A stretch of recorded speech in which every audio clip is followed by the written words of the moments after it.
Professor de tênis meu, a gente estava jogando e aí ele começou a aprender sobre marketing digital, começou a aprender sobre esse negócio de internet.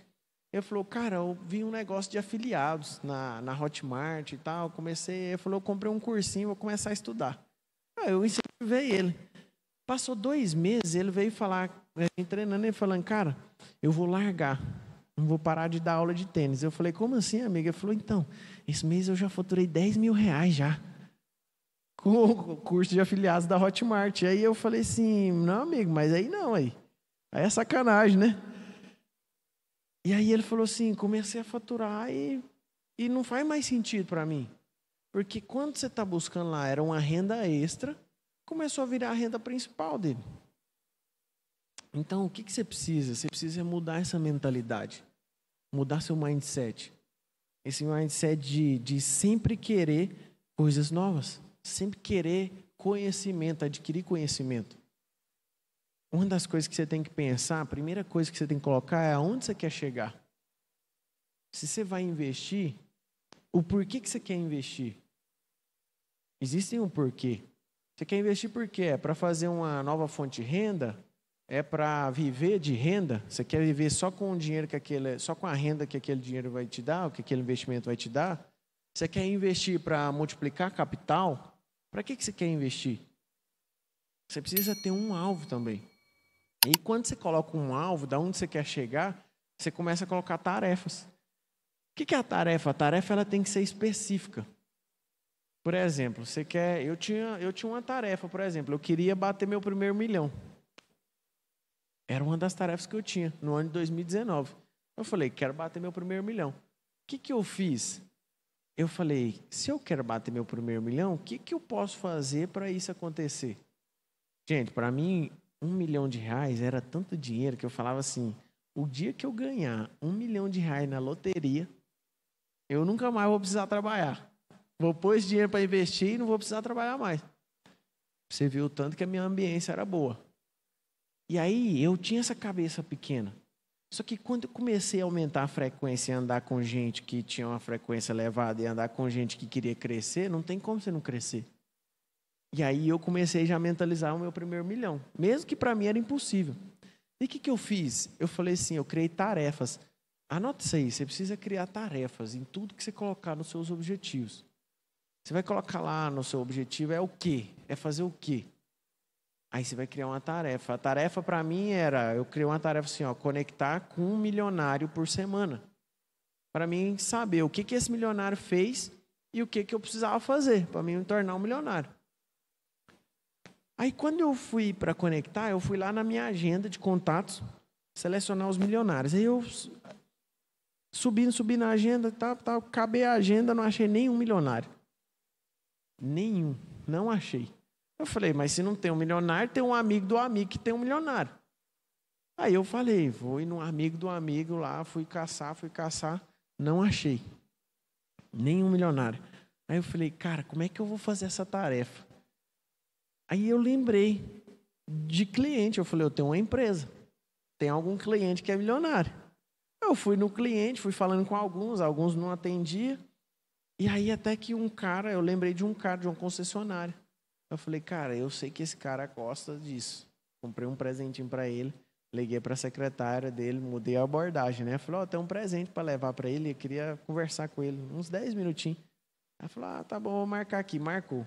Foi eu e a Jéssica. Quando a gente chega lá, que a gente vai conversar com ele, amigo, eu me tremia todinho. De verdade. Acredita nisso? Me tremia todinho na frente do cara. O que era isso? Autoimagem, necessidade de aprovação. Tudo isso eu tinha. Todas essas coisas. E não tem como você avançar com essas coisas.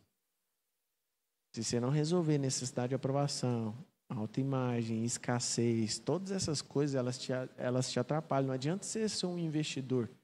Você ser um cara que sabe investir, um cara que tem dinheiro, você nunca vai romper se você não resolver essas coisas. E aí, só que eu não sabia que eu tinha isso. Eu só ficava nervoso. E aí eu lembro que eu ficava muito nervoso e eu cheguei para entregar, eu entreguei o presente para ele. Eu falei, então eu só queria conversar com você, é porque eu estou num projeto E eu preciso saber o que você fez para se tornar um milionário. Fiz essa pergunta já direto. Só que eu descobri um negócio. Todo milionário, o ciclo de amizade dele, a maioria das pessoas já são milionárias. Então ele não conta a história de como que ele se tornou, o que ele faz, porque todo mundo já faz. Ou ninguém quer saber. Só que o dia que ele acha alguém sedento querendo saber, ele entrega tudo. Os 15 minutos que as pessoas tinham dado, a gente ficou mais de 2 horas conversando. E ele contando, e ele entregando, e ele falando, e ele falando, e ele falando. Aí eu falei, uau! E aí eu encontrei um padrão. Em todos os milionários que eu fui conversando, eu encontrei um padrão. Todos eles eram investidores da Bolsa de Valores. Eu já tinha sido trader, já tinha trabalhado com trader há um tempo.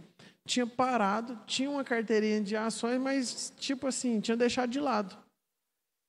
Aí eu falei, cara, eu preciso pegar com potência nisso. Se todo milionário investe na Bolsa, tem um porquê. E aí, mano, quando eles foram falando, eu fiquei besta. Um deles falaram de várias oportunidades. Por exemplo, sabe a barragem de Brumadinho? Quando estourou lá, da Vale? A Vale estava valendo cerca de R$54 na época. Quando a barragem estourou, ela caiu para 16. O que acontece? O que aconteceu? Várias pessoas saindo com medo. Medo, vendendo, tendo prejuízo, perdendo. O que esses caras, que são os caras safos, que entendem do mercado, fizeram? Encheram a mão, amigo. Você acha que uma barragem estourar lá em Brumadinho ia falir a Vale? Mas nunca, é especulação o nome disso. Não deu nem tempo de ter prejuízo para o caixa ainda, de fechar o balanço para saber se a empresa estava no prejuízo ou não. A ação já caiu, despencou. Como que é isso? É especulação. Lei da oferta e da procura. Quanto mais gente querendo vender, o que acontece? Pouca gente querendo comprar. O que acontece? É isso aí. Quanto mais gente querendo comprar e mais gente querendo vender, o que acontece? É isso aí. Então, o que acontece? Você está ali nesse passo a passo e aí os caras estavam aproveitando a oportunidade. 3 meses depois, a Vale estava valendo mais do que os R$54 que ela estava antes de acontecer a barragem estourar. Então, o que você pensa? O cara dobrou o capital. Às vezes, triplicou o capital num curto espaço de tempo, só porque ele sabe aproveitar oportunidades. E é esse mindset que você precisa ter, de aproveitar as oportunidades. Entenda um negócio. Os tempos de crise são os tempos de oportunidade. Os tempos de crise são os melhores momentos de oportunidade que você vai ter. Você precisa entender isso. É no tempo de crise que o dinheiro faz assim, ó, faz assim com a mão. Aí quando fala crise, você faz assim, ó. Aí vira de novo. Aí você fala crise. Aí você vira, aí cai na minha. Por quê? Porque sair aproveitar o tempo de crise. Não é para virar, amiga, é para você comprar mais, é para você aproveitar a oportunidade. Só que várias pessoas, elas têm medo, têm receio. Por quê? Pelos bloqueios que tem.